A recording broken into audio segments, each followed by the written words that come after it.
مكالمة التليفون مع العميل الجزء التاني.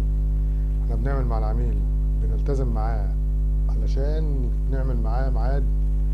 بنعمل مع العميل تحليل دي ان ايه بأسئلة عشان تعرف القوة الشرائية والمقدرة الشرائية وهدف الشراء والاحتياج بتاعه ايه.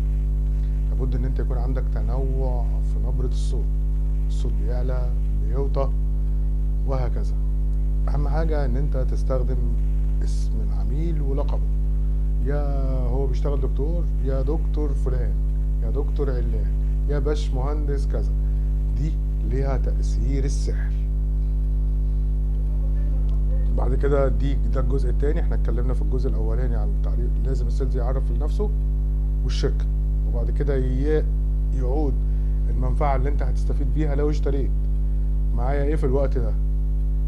العميل هيضطر يسمعك وهيسمعك، وبعد كده